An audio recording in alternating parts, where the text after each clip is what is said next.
maglilinis tayo ng bed ni Grandma.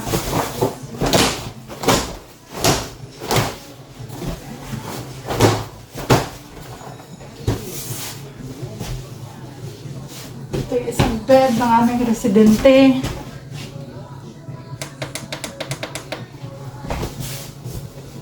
Nandun na sila sa dining.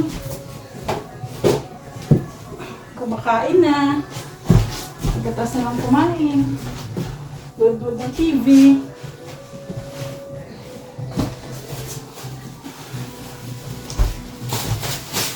Nilalagyan ko ng pads ito.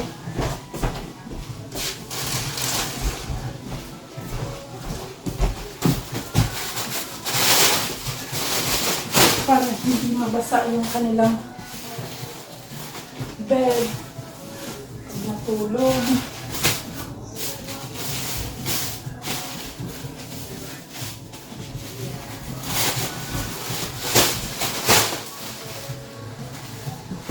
Yun lang. Ang buhay ng caregiver. Pag hindi ka masilan, happy ka.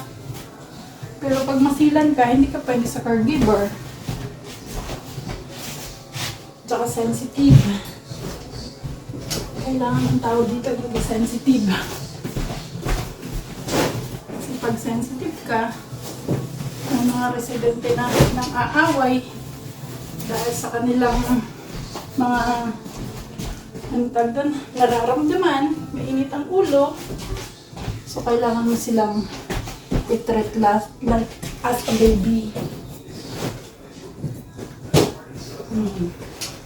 Ang may-ari ng bed na to ay yung 100 years old na babae. Meron siyang dementia. Si Grandma. Ang tawag po sa kanya ay Grandma. Tapos, gagawa ko siya ng kanyang diaper para pag inihi siya mamaya, meron ako agad ilalagay sa kanya. May nakahanda na para sa kanya.